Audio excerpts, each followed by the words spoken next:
Hi everyone, welcome back to the Dog Classroom podcast. I'm Amelia. I'm Kelsey. And Kelsey's our special guest today.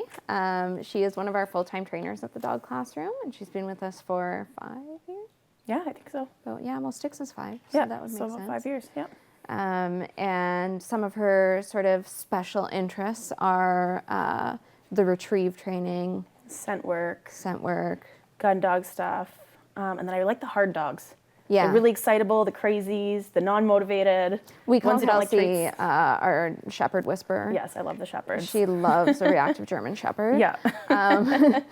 So her experience is pretty, what's the word I'm looking for? Vast. Yeah, I guess varied. Varied, I like that. I like that better. And one of the things that Kelsey and I end up talking about all the time, Like every day, pretty much. pretty much every day, is foundation skills.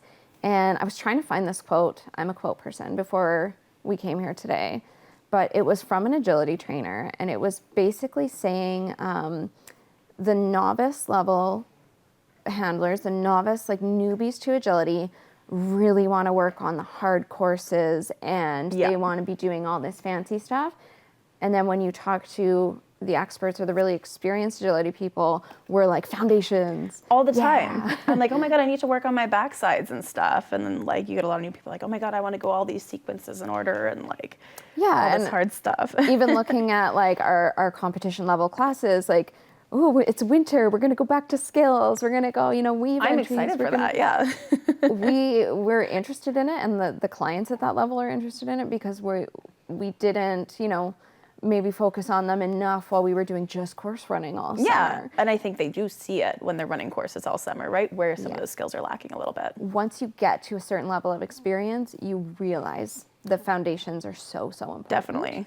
And I think like maybe this is part one of our foundations, and we'll try to get through as much as we can. But for foundations, we see, let's just say, a lot of emails or phone calls that come in, and my puppy is so smart, and my puppy can do agility today.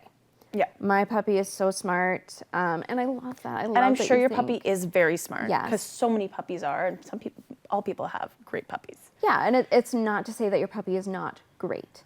It's to say that you don't want to skip the foundations just because they appear to be so smart, right? Yeah. Because that's going to set them back in Smart the is long half run. the battle, Yes. really.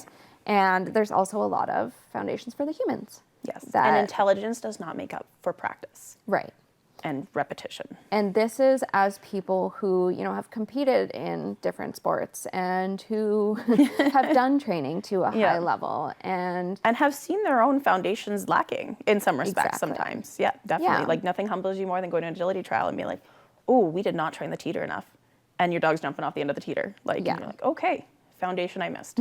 Yeah, and let's not talk about my intro to rally obedience because maybe we'll get there. Yeah. But starting with foundations for pet dogs, right? Yeah. And that's the majority of our clients, and they want to jump in and do the exciting training, and why would I spend time doing, silly little things that they don't see the big picture. Yeah. So I'm hoping that today we can maybe help people see the big let's picture. shed some light on that. So why don't we start with, I always talk about our classes as our core classes. So puppy play school, beginning with basics, the next step, and branching out. Yeah. Those are what we consider our core classes, and those are the foundation classes. Absolutely. Those are not like the high level, so exciting, blah, blah, blah, but they're necessary, right? So why don't we start with puppy school, because you've recently started teaching a little bit more of puppy school. Yeah, I love puppy school. Puppies are super cute. The puppies are all very smart. Puppies are adorable, and it's sometimes like the exercises that we do that if you're brand new to having a puppy or whatever, that you're like, why? Yeah, and I think that's my favorite part about puppy school is being able to start people off with those foundations for things, because we're not so focused on obedience in puppy school. They have their entire life to teach obedience. Yeah, we're focused on more what I would call life skills, Yeah. right? So the beginning, the foundations of life skills. And I think a big one in puppy school is handling. Yes. Right? Foundation for nail trims, for grooming for the future, for vet trips, where we're working on, touching the dog all over, touching them when they have something in their mouth like this, And the dog just not caring at all. She's just like, oh, why are you touching my foot? But she's not going to turn around and bite me. I can look in her ears, right? I can lift her jowls. So instilling those foundations at a young age of practicing the handling and getting the dog comfortable multiple times, multiple repetitions, is a huge part of puppy school. Yeah, and I think the pushback that we get on that one specifically is, look, I can do whatever I want. Exactly. They flip the puppy over, they do weird stuff to it. But number one, the puppy's not enjoying that. No. When the puppy is big enough or has had enough, they're going to tell you how they feel about it. And it's great, even if you can clip all their nails calmly, even if you can give them a bath and they seem happy about it, that can change. Well, and I like to tell people, you know, it's great that you can do nail trims right now, but it takes one bad nail trim where you cut it too short and they bleed and it hurts, and the dog never lets you touch their feet again. Mm-hmm. Unless you have a solid foundation. Yes, and you're almost like building padding with the dog of saying, okay, I've touched your feet without trimming your nails. Okay, I've held your foot, and building up all those really small skills that add that padding to making those negative events not as negative as they could be. And I like to tell people too that it's easy to have and to keep until something bad happens. It's really hard to work your way back from something bad happening if you do not have those foundations and if you do not have that padding built in. Yeah, and I think the other foundation that goes with this is the human skill of reading body language. Yes, absolutely. Because how many times are they like, no, my dog loves this, or my dog will let me do this. And the dog is very close to telling you, hey, you stop. Yeah. And teaching the owners to read that body language, and it's not a like slight on you that you didn't see it, right? Exactly. We're all learning, and that's why it's everybody's first time living. Yeah, this is why this foundation stuff is so important, so that you can recognize those. And I bring it back to agility sometimes, because in agility, one of our level 1 skills that we have in our list of skills is recognizing safety issues and confidence issues. Yeah. And if you start that as a puppy and you go, oh, you know, I noticed a very slight change in their body language, and, you know, I'm noticing that now, then you don't have to start learning that when they're a year old. You know your dog really well. And if, let's say, you know, you've had a dog in the past where you can't trim their nails, or you have to take them to the vet and have them sedated to do their nails, you're going to realize how much more important that is. Definitely. But for most people, that's not the case. For most people, until you've had that happen to you. And again, you can't come back from it very easily. Yeah. So those are some of like the puppy level foundation skills. Yeah. The other things that we talk about in puppy school are getting them used to what they're going to see in life. The socialization of it all. The socialization, yes, and I know we can talk about that forever. But why, if, let's say I knew this with Nuggie because I knew I liked agility, and maybe I talk about agility too much, but I knew that I wanted her to do agility. And so when we were working on foundation stuff in puppy play school, before puppy play school, when she was like 8 weeks old coming home, we were on unstable surfaces.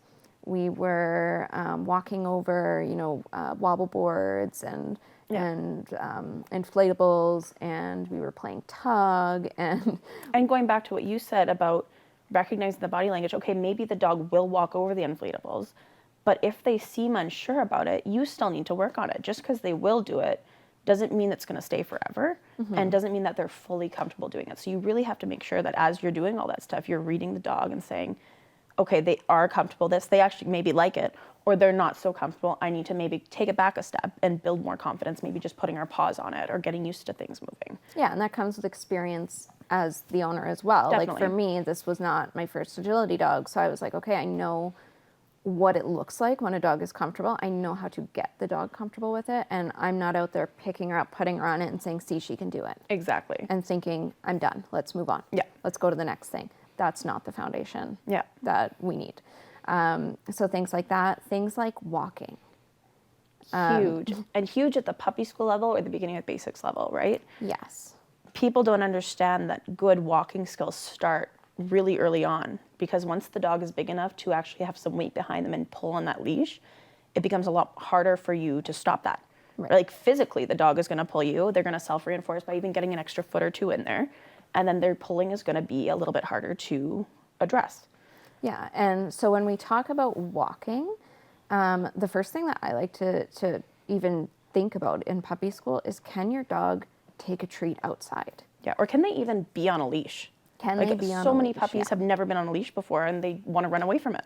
Desensitize the harness, desensitize the leash, have them wear it in the house, Yeah. have them take a treat outside. Like, these are all things that they need before we can be like, I want to heal. Like, taking a treat is foundation skill. And I know that very well because I know with Styx as a puppy, she didn't want to eat food. She was not food motivated. And so eating food was actually something we had to work on as a behavior for her. So before she did anything, before she left the car, she had to take a treat. Before, we went into a building, she had to eat a treat. And it was a behavior we built up by rewarding it with other things. And a foundation skill to all our training now, for her to be able to sit here and do this. If you told me as a puppy she would have been able to do this and just sit here and be calm and do her own thing, I would have laughed in your face. But because we worked on those little foundation skills, we've been able to build up to this higher level of behavior that we see from her today. And we'll talk about this one specifically, Yes. this skill and all that.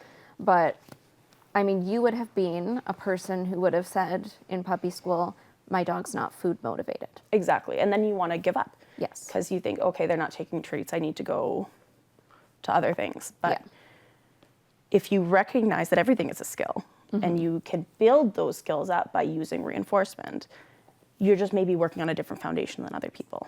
Yeah. And I think is important. every dog is food motivated. We've talked about that. They have to eat to live. Yes. It is a primary reinforcer. Yeah. It is like, there's no dog that is just simply not food motivated. And even if not particularly inclined for treats or other little morsels, they're motivated by something. Yes. There's something that drives your dog, whether that's access to things or toys or whatever it happens to be.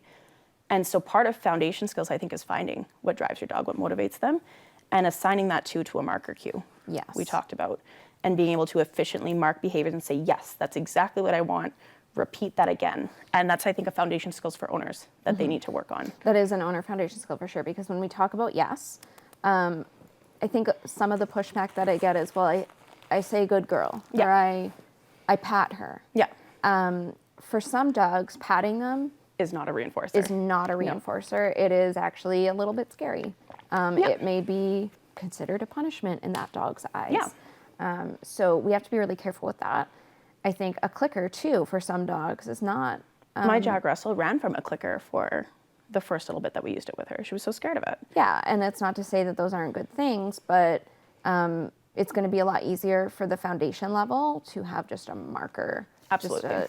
Yep, I liked that. And then we can build other reinforcer or markers later on. Yes. And marking when you see the behavior with something that is always paired with a treat versus you mentioned good boy, good girl. Yes. And that we say a lot to the dog without pairing it with a treat. So it is maybe reinforcing for some dogs, but it is not a marker that says to the dog, repeat that behavior again, do that again for me. That's exactly what got you rewarded last time.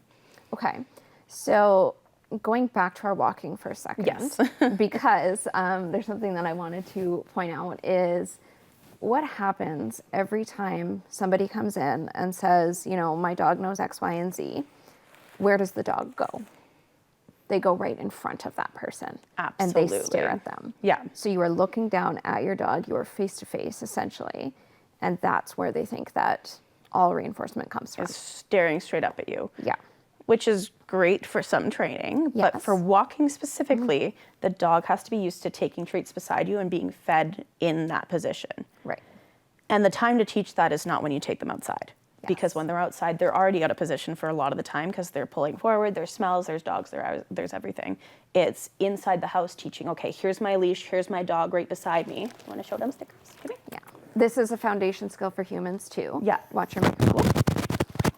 Pick that up. Foundation skill for humans is holding a leash, delivering a treat, Having and them right beside you. moving. It's so much, right? And just having them follow. Good job, right beside you. I like a little hand target too. Yeah, and when we teach leash walking, we've done an episode on this, but we don't lure it. We don't lure that position. No, because the dog's not doing a lot of thinking when you're luring. So we're just trying to have them understand that being beside you is the position where reinforcement is available, whether that's treats, whether that's getting to move forward, whether that's getting to sniff something, pee on something, access whatever it is that they want. Yeah. Reinforcers can happen beside you, not just And heavily, and not just for walking, but for sits and downs and for behaviors. Because Another side of the beside you thing is when I'm in the kitchen, there's nothing that bugs me more than a dog sitting right in front of me as I'm trying to chop things at the counter versus being beside me instead of staring straight up at me. Yeah, and there's also other behaviors you could do in the kitchen. But Exactly. We'll get there. We'll go. See, we love this topic. We can't stop. We're still on puppies. Yeah. But when we get to, okay, let's take it back to our core classes. So we're talking puppy play school. Puppy play school is all about beginning foundations, I think building relationship, socialization, and like handling skills. Yeah, and it's teaching those like life foundations. It's Handler skills, I would say, and handling skills. Yes. Yeah. And it's teaching some of the foundations for the foundation behaviors. Exactly. It's Getting them ready for that. Yeah. So then when we get to beginning with basics, I think a lot of people want to do one training class and then they are done. But beginning with basics is called that, beginning. Because it's just the basics. It's the beginning. We could call it beginning with foundations, really. Yeah. it's not like, yes, you'll have some behaviors by the end of it for sure. But you're not going to have proofed solid, Exactly. It's the start of what you'd call obedience training. Yeah. And the introduction. And I think beginning with basics for a lot of people is practicing their skills, right? Yes. Getting their skills up to par while the dog is learning, which is not an easy thing to do. If you're trying to get your skills going and the dog's, like you're both learning at the same rate. And I think beginning with basics is one of the ones that we get the most emails, can I skip it? Yeah. And I'm like, absolutely not. It's the most important class. There's some situations. Yeah. But any dog under a year, under 2 years, no, you can't skip it. And even if your dog came with the skills, you might not have those skills to be able to work with them, and they still might not listen to you if you go on to the next level. Right. And even if you've done training at home or you've done training somewhere else, like we're teaching the foundations to you, we're teaching the foundations to the dog. So let's talk about sit, for example. Everybody thinks that their dog knows sit. Yep. And what do we see when they come to class? We see probably sit, sit, sit, sit, sit, sit, sit, sit, sit. Sit, sit, sit, sit, sit, sit, sit. We also see leaning into their space. Yes, so unintentionally giving those body language cues or those hand signals, right? Or what we see is watch my dog know sit, reach for a treat. Yeah. Show the dog the treat, the dog sits. And a lure has its place, don't get me wrong, but it should not be the crutch of any training. No, absolutely not. And I think that the treat is a cue for sit for A lot of dogs. most puppies that come in. Which is where you get into, well, he won't sit without a treat, right? It's because you've only ever practiced by taking that treat out and giving him. Human foundation skill. Exactly. Human foundation skills and beginning with basics are huge because Massive. we will start with a lure. So yes, they will see that there's a treat and they'll know that's a treat. And then we quickly fade that lure out. Yes. So the lure or the treat does not become the cue for the behavior. And I think, too, a lot of people get hung up on, well, I can't get the treat out fast enough. So they want to pull out that lure, even after we try to fade it with them. And they still have their hands in the treat pouch, or they're still pulling that treat out and having it in their hands. But then going back to the foundations, if we've learned properly or taught properly, we should be having the hand signal. Then we have our mark cue with our yes. Then we're pulling the treat out, right? There's an order of operations. Yes, and we do have an episode on that, too. Yes. So we can skip over a little bit of that. details. Yeah. But we just saw this. We did a weave foundations workshop, and your dog's focused, your dog's doing the weave So well. and you start to reach for that treat pouch because you think they're going to get it, and that's a marker. Yeah. That to your dog is you're done. It happens before the treat. Yeah. Yeah. And your treat's coming, and now they don't earn the treat because, And they pull off of the weave, yeah, they haven't finished the behavior. So getting those foundations right for something as simple as sit is going to pay off for your more advanced behaviors later. When we talk about sit, we talk about, like you said, sit, sit, sit, sit, sit, sit, sit, because people, they think the dog knows this, they can do it. So I call it chanting. They chant at the dog. because you're just like, oh my God, do it this time, do it this time, do it this time. And if you have to repeat your cue, regardless of maybe something else is going on in the environment, there was a distraction, whatever. If you have to repeat your cue most of the time, they don't know that cue. They don't. Or they think the cue is sit, sit, sit, sit, sit. Yeah. Which is, again, going to frustrate people in their everyday lives. Yes, because you say it once and then they're like, okay, where's the next three? Yeah.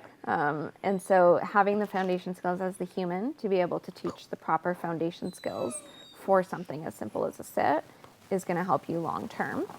The other thing is how many people are upset that their dog can't focus on them. Yeah. And they think that, I'll just wait till the dog is older to do classes or whatever. Focus only is a going to get skill. worse. It's Yeah, a foundation skill. it is. And the simplest version of focus is just marking and rewarding when the dog looks at you. So they look at you, they're like, yes, and you give them a treat for it every single time they turn towards you. And what do you know? Through the magic of reinforcement, right? The behavior grows and they start to do it more. And that's where you start to get into, okay, now we can add some other skills into this once we have that focus foundation. Yeah, and we're building reinforcers for all kinds of different situations. And the dog is aware that they can get reinforcement from us for doing different things. I think one of the things that we see a lot is, oh, well, my dog only focuses on other dogs. They don't want to be with me. Well, what's more reinforcing in that situation? Exactly. Is it getting to play with another dog? Or is it you, because you've built the foundation of, That if you work focus. with me, yeah. I'm fun. I'm exciting. Look at me. Yeah, and it's not, you know, we've talked about like deprivation and stuff. Like, it's not you don't ever get to play with another dog because I have to be the best thing in the room. It's pre-MAC principle first, then we work first, then we play with other dogs. And by working with me, you get access to those things you really like. And that's a foundation of beginning with basics as well. Foundations, more Yeah. foundations. So hopefully by the end of beginning with basics, they have that idea under the head. We work a little bit. We've got a little bit more focus. We have our, you know, our lures faded. We've introduced verbal cues a little bit the right way. Yes. And then we're moving them next step, right? And we're taking those foundation skills and I think I would say doing a little bit more generalization training. Yes, and dogs do not generalize well. And Not at all. so, yeah. Generalizing basically means that they can respond to that cue under a variety of different Yeah. circumstances. So, we didn't define foundation. We didn't. So we're going to do it anyway. We'll come back to that. Yeah. Generalization is when someone says, okay, my dog knows sit, and I'm like, great. Do they know sit in front of you? Do they know sit beside you? Do they know sit on a hand signal? Do they know sit on a verbal? Do they know sit outside? Do they know sit in the kitchen? facing away from you, staring another dog in the face?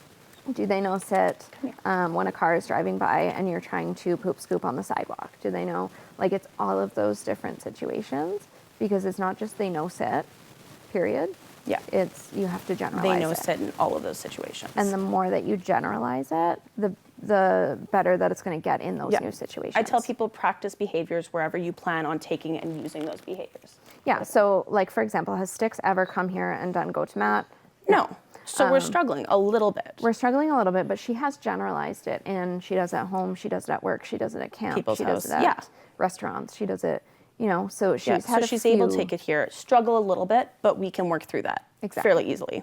So, and because we have foundations. we love it. I think another concept we talk about in beginning with basics a little bit when we work on stays, but then we get more into a next step is those 3Ds. The 3Ds, yeah, and we also have an entire episode on the 3Ds. That's true.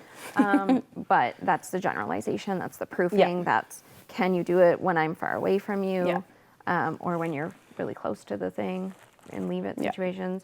Can you do it when there's a lot of distraction going on? Yeah.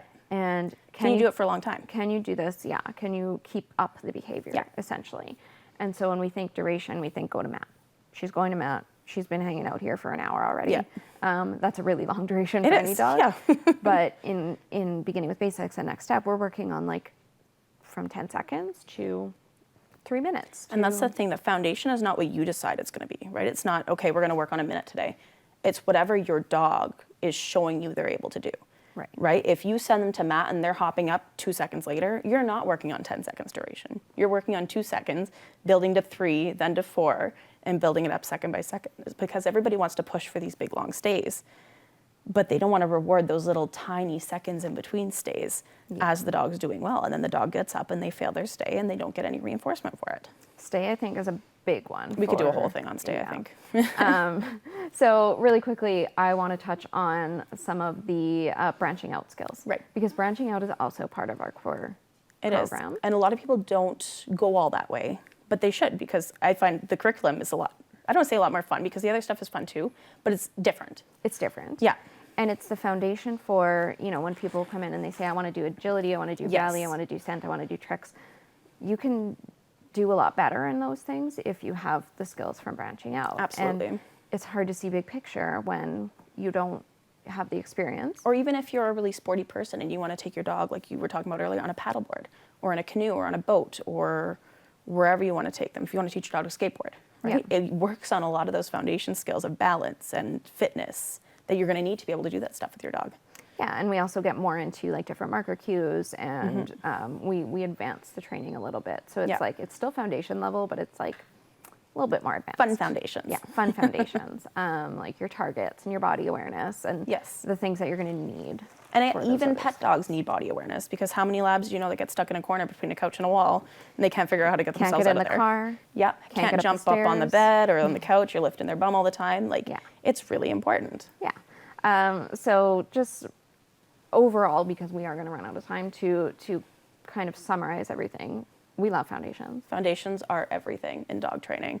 To me, foundations are everything that comes before that final product of behavior. So it's not the sit, but it's everything that's going into teaching that sit. So is that your definition? I think so. I like it. Yeah. Perfect. Yeah, I think the foundations, I'm like an analogy person. So I'm like the building the house, right? Yeah. You literally, like, you could throw some sticks down and be like, that's a house. Or you could have this nice solid foundation and build yourself a really strong house. Yeah, do all that good stuff. So I think, to summarize a little bit, is it may not be, you know, the exciting, the fun, flashy, you know, training, but it's very important, and it's going to gets you there. It's going to get you there. Yeah. And without being able to do all of those easy things like walking on both sides, following a hand target, doing a hand signal with no food in your hand, like without being able to do those solid foundations, and without the humans having the foundations, reading body language, timing on their markers, their reinforcers, being able to recognize safety confidence issues. And I think you'll realize really quick when you get to those higher, more fun levels of training where you're missing your foundations. And so instead of getting all the way up there, realizing you're missing them, work on them initially and realize their importance and recognize that, and really hammer in on them at a young age. And I think your training journey will be better. Perfect. Amazing. All right. Thank you so much for tuning in. We'll see you next time.